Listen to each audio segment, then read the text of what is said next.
അച്ഛാ, എനിക്ക് കിച്ചുവേട്ടനെ ഇഷ്ടമാണ്. തിരിച്ചെന്നോട് ഇഷ്ടമുണ്ട്. കുറച്ചു നാളായി ഞങ്ങൾ തമ്മിൽ ഇഷ്ടത്തിലായിട്ട്. ധൈര്യത്തോടെ അവൾ പറഞ്ഞ് അവസാനിപ്പിച്ചതും അവളുടെ കവിളിൽ ഒരു കൈ വന്ന് പതിഞ്ഞു. ചെരിഞ്ഞുപോയ മുഖത്ത് കൈവച്ച് അവൾ മുഖം ഉയർത്തി നോക്കി. ദേഷ്യത്തോടെ നിൽക്കുന്ന അമ്മയെ കണ്ട് അവളുടെ കണ്ണ് നിറഞ്ഞു. എന്താടി പറഞ്ഞേ? അച്ഛനും ആദ്യം അവരെ തന്നെ നോക്കുവാണ്. നിന്നോട് ചോദിച്ചത് കേട്ടില്ലേ? അമ്മേ, എനിക്കിഷ്ടമാ. നിന്റെ ഒരു ഇഷ്ടം, ഇതിനാണോ നീ പഠിക്കാൻ പോകുന്നേ? അവിടുത്തെ ചെറുക്കനെ ഇഷ്ടമാണെന്നോ? അവർക്ക് പറഞ്ഞിട്ടും ദേഷ്യം തീരുന്നില്ല. സുമേ, മതി. എന്ത് മതിയെന്ന് ചേട്ടൻ പറയുന്നേ? ഇവൾ പറഞ്ഞത് കേട്ടില്ലേ? കേട്ടു. അതിനുള്ളത് നീ കൊടുത്തില്ലേ? അത് മതി. അച്ഛനും ഏട്ടനും തലയിൽ കയറ്റി വെച്ചതിൻ്റെയാണ് ഇവൾക്ക്. ഞാൻ അവളോട് സംസാരിക്കാം. എന്ത് സംസാരിക്കാന്ന്? ഇതൊക്കെ അവർ അറിഞ്ഞ് എന്താ ഉണ്ടാകാൻ പോകുന്നതെന്ന് ഓർത്താ എൻ്റെ പേടി. എന്താകാൻ? അഗ്നിയും കിച്ചുവും ആദിയുടെ കൂട്ടുകാരായതുകൊണ്ട് അവർ നമ്മളോട് ഇത്ര നല്ല രീതിയിൽ പെരുമാറുന്നത്. ഈ കാര്യം അറിയുമ്പോൾ നമ്മളുടെ വളർത്തു ദോഷമെന്നല്ലേ പറയൂ. സുമ പറഞ്ഞു നിർത്തി ആദുവിനെ നോക്കി. കരഞ്ഞുകൊണ്ട് അവരെ നോക്കി നിൽക്കുവാണ്. ആദു, ജയച്ചൻ അവൾക്ക് അടുത്തേക്ക് വന്ന് ചേർത്ത് പിടിച്ചു. മോളിപ്പ് പറഞ്ഞല്ലേ ഇഷ്ടമാണ്, അവനും അങ്ങനെയാണ് എന്നൊക്കെ. പക്ഷെ അവിടെ എല്ലാവരും ഇത് സമ്മതിക്കുമെന്ന് തോന്നുന്നുണ്ടോ? അവളൊന്നും മിണ്ടാതെ തലകുനിച്ചു. അതുകൊണ്ട് ഇതൊക്കെ മറക്കണം. എന്നിട്ട് പഠിച്ച് ജോലി വാങ്ങുമ്പോൾ അച്ഛനൊരാളെ കണ്ടെത്തി തരാം. അങ്ങനെ പറയല്ല അച്ഛ, എനിക്ക് കിച്ചൺ മറക്കാൻ പറ്റില്ല. പൊട്ടിക്കരഞ്ഞു പറയുന്ന മകളെ എങ്ങനെ സമാധാനപ്പെടുത്താമെന്നറിയാതെ പോയി ജയച്ചന്. നീ ഇനി അവനെ കണ്ടാലല്ലേ?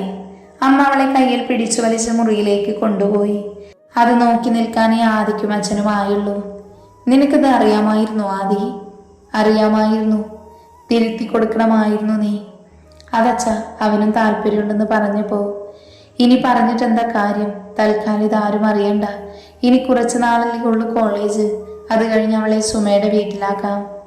അച്ഛാ, വേണ്ട ആദി, ഇനിയൊന്നും പറയണമെന്നില്ല. അച്ഛൻ മുറിയിലേക്ക് പോയതും തലയ്ക്ക് കൈ കൊടുത്ത് അവൻ ഇരുന്നു. മുറിയിലേക്ക് ആദുവിനെ തള്ളിവിട്ട് വാതിലടച്ചു സുമ. അമ്മ തുറക്കമ്മേ, ഞാൻ പറയട്ടെ. ഒന്നും കേൾക്കാൻ നിൽക്കാതെ പോയി സുമ. അവൾ കരഞ്ഞു തളർന്ന് നിലത്തേക്ക് വീണു. സുജാത ഐസുവിൽ കയറി കിച്ചുവിനെ കണ്ടു. അതോടെ എല്ലാവരും വീട്ടിലേക്ക് പോകാൻ തീരുമാനിച്ചു. അച്ഛാ, എന്നാ ഞാൻ പോയിട്ട് വൈകിട്ട് വരാം. ആ, ചെല്ല്. അച്ഛന്മാരൊഴിച്ച് ബാക്കി എല്ലാവരും വീട്ടിലേക്ക് പുറപ്പെട്ടു. വീട്ടിലെത്തിയതും എല്ലാവരും അവരുടെ മുറിയിലേക്ക് പോയി. കല്ലു ആകെ തളർന്നുകൊണ്ട് ലച്ചു അവരുടെ മുറിയിലേക്ക് പോയി. അഗ്നി നേരെ ഒന്ന് ഫ്രഷാകാൻ കയറി. കുറച്ച് സമയത്തിനു ശേഷമാണ് അവൻ ഇറങ്ങിയത്. ഡ്രസ്സ് ചേഞ്ച് ചെയ്ത് നേരെ ബെഡിലേക്ക് കിടന്നു അവൻ. അത്രയും തകർന്നു പോയിരുന്നു അഗ്നി. കിച്ചു അവന്റെ ശരീരത്തിന്റെ ഒരു ഭാഗമാണ്. അത് വേർപെട്ടു പോയ പോലെ അവന് തോന്നി. കരഞ്ഞു ചുവന്ന കണ്ണോടെ അവൻ കിച്ചുവിന്റെ അവസ്ഥയെ പറ്റി ആലോചിച്ചു. അവനെ അവസ്ഥയിലാക്കിയത് ആരാണെന്ന് അഗ്നിക്ക് അറിയാമായിരുന്നു. നിന്റെ മരണം അടുത്തു. കിച്ചു എഴുന്നേറ്റ് വരുന്ന നിമിഷം അത് നടന്നിരിക്കും. മനസ്സിലായി പറഞ്ഞവൻ പെട്ടെന്ന് ഫോൺ റിങ് ചെയ്തതും അവൻ ടേബിളിൽ നിന്ന് ഫോൺ എടുത്തു. ആദ്യം കണ്ടതും വേഗം അറ്റൻഡ് ചെയ്തു. ഹലോ അഗ്നി, ഡാ വീട്ടിൽ പ്രശ്നമായി. എന്താ? അമ്മ അവളെ തല്ലി. അച്ഛൻ പറഞ്ഞു ഇത് നടക്കില്ല എന്ന്. അവളെ മുറിയിൽ പൂട്ടിയിട്ടു. എക്സാം കഴിഞ്ഞ അമ്മയുടെ വീട്ടിൽ കൊണ്ടുവിടാമെന്ന് പറയുന്നേ. ഞാൻ ഇടപെട്ടാൽ ശരിയാകില്ല. തൽക്കാലം ഇങ്ങനെ പോകട്ടെ. കിച്ചു നേരിട്ട് അവന് വന്നിട്ട് സംസാരിക്കട്ടെ, അതാ നല്ലത്. പക്ഷെ അവളിങ്ങനെ പൂട്ടിയിട്ടാ? നീ എന്തേലും പറഞ്ഞ് അവളെ മുറിയിൽ നിന്ന് ഇറക്കി വിട്. കിച്ചു ഒന്ന് സംസാരിക്കാനായ ബാക്കി നമുക്ക് ശരിയാക്കാം. ശരി. അഗ്നി ഫോൺ കട്ട് ചെയ്ത് ടേബിളിൽ വെച്ചു. എല്ലാം കൂടെ ആയതും അവന് ടെൻഷനായി.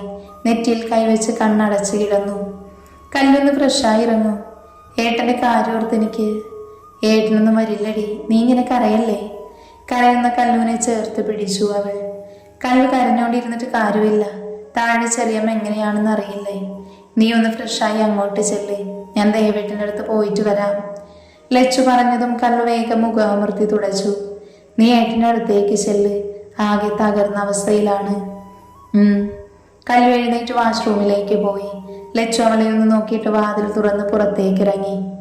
കണ്ണ് പതിയെ തുറക്കാൻ ശ്രമിച്ചു അവൻ. പക്ഷെ വേദന കാരണം കണ്ണടഞ്ഞുപോയി. തലയൊന്ന് അനക്കാൻ ശ്രമിച്ചു. പൊട്ടിപ്പൊളിയുന്ന വേദന പോലെ തോന്നി. വേദന കൊണ്ട് വായിൽ നിന്ന് പതിയെ ശബ്ദം പുറത്തേക്ക് വന്നു. ഡ്യൂട്ടിയിലുണ്ടായിരുന്ന സിസ്റ്റർ അവന്റെ അടുത്തേക്ക് ഓടി വന്നു. കിരൺ സാർ. അവൻ അവരെ നോക്കി സംസാരിക്കാൻ ശ്രമിച്ചു. സംസാരിക്കാൻ ശ്രമിക്കേണ്ട സർ, വേദന കൂടും. എന്താ ബുദ്ധിമുട്ട്? വേദനിക്കുന്നുണ്ടോ? അവൻ പതിയെ ഒന്ന് മൂളി. അവർ വേഗം പോയി ഇഞ്ചക്ഷൻ എടുത്തുകൊണ്ട് വന്നു. ഇഞ്ചക്ഷൻ എടുക്കുന്നുണ്ട്, വേദന കുറഞ്ഞോളും. കയ്യിലുള്ള നീഡിൽ വഴി ഇഞ്ചക്ഷൻ കൊടുത്തു. വെള്ളം എന്തേലും വേണോ? തൊണ്ട വരണ്ടുണങ്ങി, കുറച്ച് വെള്ളം വേണം. സിസ്റ്റർ വെള്ളം കൊണ്ടുവന്ന് അവൻ വാ തുറന്നു കൊടുത്തു. വെള്ളം കുറച്ചായി ഒഴിച്ചു കൊടുത്തു. സിസ്റ്റർ, മതിയോ? അതോടെ സിസ്റ്റർ തിരിച്ചുപോയി. കിച്ചു കണ്ണടച്ച് കിടന്നു. ആക്സിഡന്റ് ആയ സമയത്ത് ഓരോ കാര്യവും അവന്റെ മനസ്സിലേക്ക് വന്നു. ഒരു വണ്ടി ഫോളോ ചെയ്തത് അവൻ ഓർത്തു. ഇതിനു പിന്നിൽ ആരായെന്ന് മനസ്സിലായി അവന്. ഇഞ്ചക്ഷൻ എടുത്തതുകൊണ്ട് പതിയെ മയക്കത്തിലേക്ക് വീണു അവൻ. സുമേ, എന്താ ചെയ്യട്ടാ? അവൾക്ക് എന്തെങ്കിലും കഴിക്കാൻ കൊടുക്കണ്ടേ? സമയം ഉച്ചയായില്ലേ? പട്ടിണി കിടക്കട്ടെ കുറച്ച്, എന്നാലും ശരിയാകൂ. അവർ ദേഷ്യത്തോടെ പറഞ്ഞതും ജയച്ചനൊന്നും പറയാൻ വയ്യ എന്നായി. ആദ്യം എന്തേ? അവൻ മുറിയിലുണ്ട്. അവനും കൂടെ കൂട്ടുനിന്നില്ലേ ഇതിന്? അവളെല്ലാം മറന്നോളും. എനിക്കങ്ങനെ തോന്നുന്നില്ല. ഇന്ന് തന്നെ കണ്ടില്ലേ അവൻ ആക്സിഡന്റ് ആയെന്ന് കേട്ടപ്പോൾ തന്നെ കാണിച്ചു കൂട്ടിയത്. എന്തായാലും ഇനി ക്ലാസ്സിൽ പോകുന്നതും വരുന്നതും ശ്രദ്ധിക്കണം. എക്സാം കഴിഞ്ഞാൽ പിന്നെ അവൾ അവിടെ നിർത്തണ്ട. അതെ, അത് മതി. ഓരോന്നും സംസാരിച്ച് അവരുടെ ഇരിക്കുമ്പോഴാണ് ചങ്ക് പൊട്ടിക്കരഞ്ഞ് ഒരുവൾ ആ മുറിയിൽ കഴിച്ചുകൂട്ടി. ആദ്യ ബെഡിൽ കിടക്കുവാണ്. എന്ത് ചെയ്യണമെന്നറിയാതെ അവന് ടെൻഷനായി. എങ്ങനെയെങ്കിലും അവളെ പുറത്തിറക്കണം. അതിനെന്താ വഴിയെന്ന് ആലോചിച്ചു അവൻ. എന്തോ മനസ്സിലായ പോലെ അവൻ അവിടുന്ന് എഴുന്നേറ്റു. വാതിൽ തുറന്ന് ആദുവിന്റെ മുറിയിൽ മുന്നിലെത്തി. ചുറ്റും നോക്കിയിട്ട് അവൻ വാതിൽ തട്ടി. ആദു, മോളെ, ഏട്ടനാ. അകത്തുനിന്ന് സൗണ്ടൊന്നും കേൾക്കാതെ വന്നതും അവൻ പിന്നെയും ചുറ്റും നോക്കി. ആദു മോളെ, ഒന്ന് വിളി കേൾക്ക്. ഏട്ടൻ പറയുന്നത് കേൾക്കുന്നുണ്ടോ? ഏട്ടാ. അവളുടെ തളർന്നുള്ള വിളിയിൽ അവന്റെ കണ്ണ് നിറഞ്ഞുപോയി. മോളെ കരയല്ലേ, പ്ലീസ്. ഏട്ടൻ പറയുന്നത് കേൾക്കണം.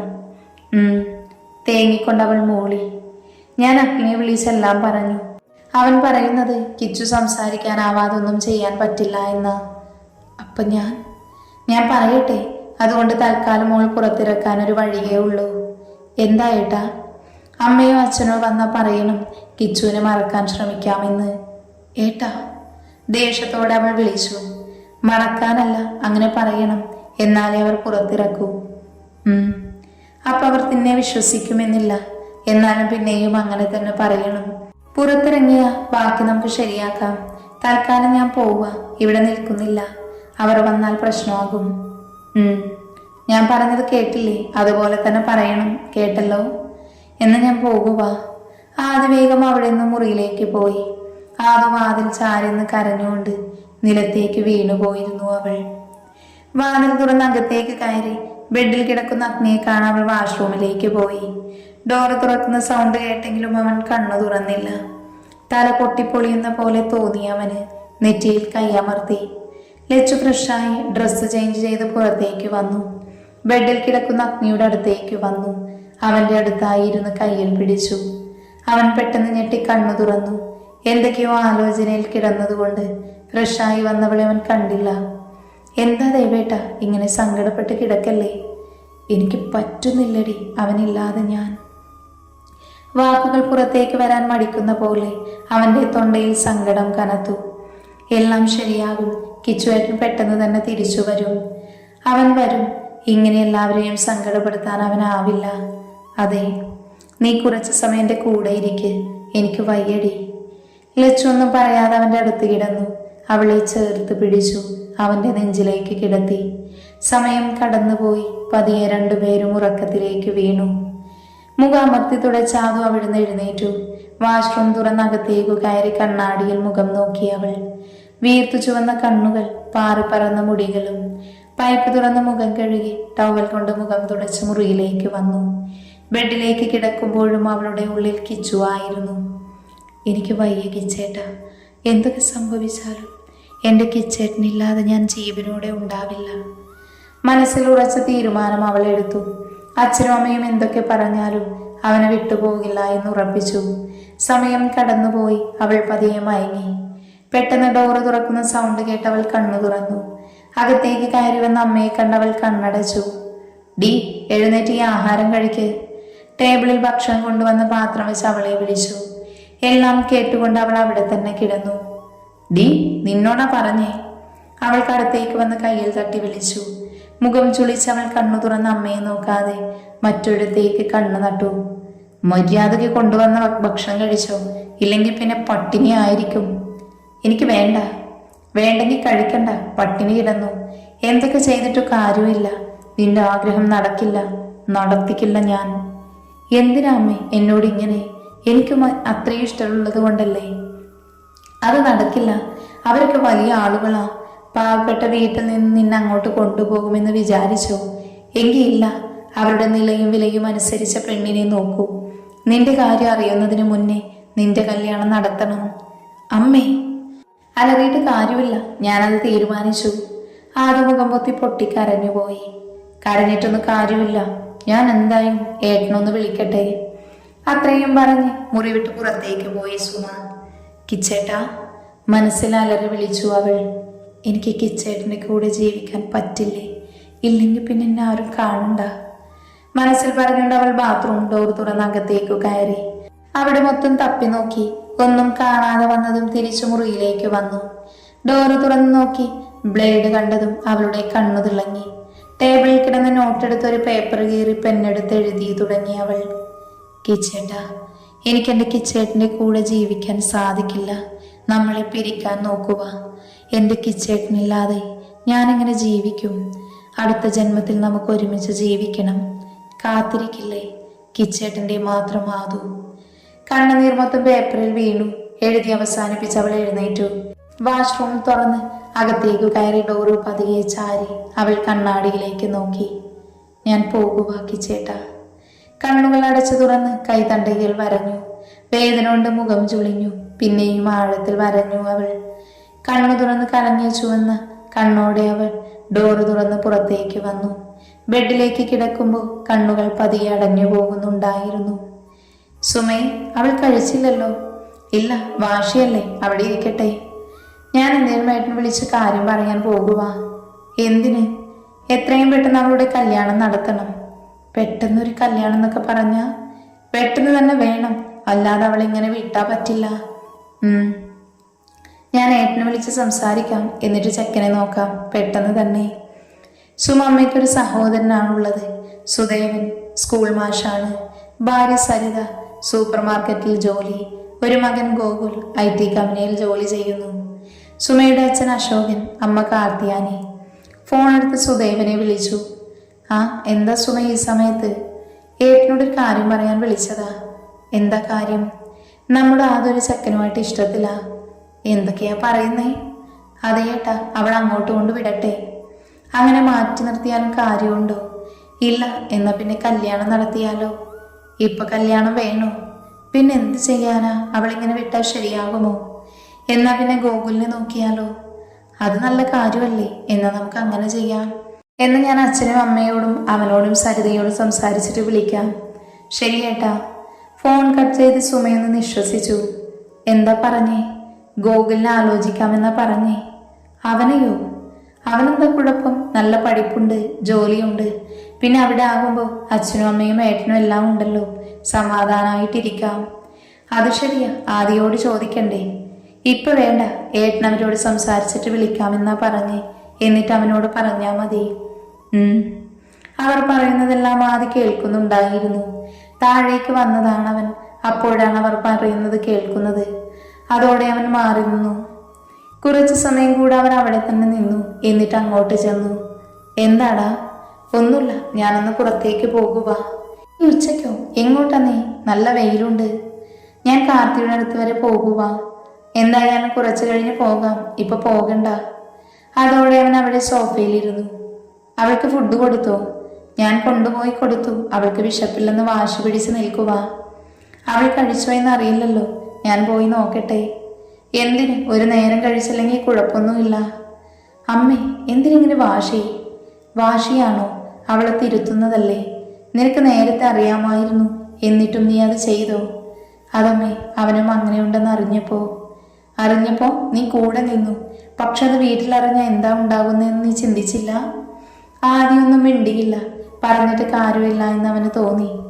ശരി, തെറ്റായി പോയി. ഇപ്പൊ അവൾ കഴിച്ചോ എന്ന് നോക്കിയിട്ട് വരാം. വേണ്ട. എന്താ അമ്മേ?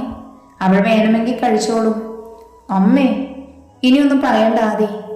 സുമേ, ഇനി ചേട്ടൻ എന്ത് പറയാനാ? അത് പിന്നെ മോള് അവൾക്ക് വേണമെങ്കിൽ കഴിക്കും. അച്ഛനും ഏട്ടനും ഇങ്ങനെ പുന്നരിച്ച് നടന്നിട്ടാ അവൾ ഇങ്ങനെ ചെയ്തത്. എന്തായാലും അവളെ ഒന്ന് നോക്കിയിട്ട് വരാം. ഞാൻ എന്തു പറഞ്ഞാലും നിങ്ങൾക്കൊന്നുമില്ലല്ലോ, എന്താന്ന് വെച്ചാ ചെയ്യ്. ദേഷ്യത്തോടെ പറഞ്ഞ അടുക്കളയിലേക്ക് പോയി. ആദ്യം അച്ഛനെ ഒന്ന് നോക്കിയിട്ട് മുകളിലേക്കും പോയി. ആദ്യന്റെ മുറിയുടെ വാതിൽ തുറന്ന് അകത്തേക്ക് കയറി. ബെഡിൽ കിടക്കുന്നവളെ കാണവൻ ടേബിളിലേക്ക് നോക്കി. കൊണ്ടുവന്ന ഫുഡ് അങ്ങനെ തന്നെ ഇരിക്കുന്നത് കണ്ടതും അവന് സങ്കടമായി. ഒന്നും കഴിച്ചില്ല എന്ന് മനസ്സിലായതും അവൾക്കടുത്തേക്ക് ചെന്നു. അവൻ ഇടതുകൈ താഴെ ഇട്ടിരിക്കുവാണവൾ. പെട്ടെന്നാണ് അവൾ ചോര കണ്ടത്. അവൻ റൂമിൽ മൊത്തം നോക്കി. വാഷ്റൂമിന്റെ ഡോർ മുതൽ ബെഡിന്റെ താഴെ വരെ മൊത്തം ചോര.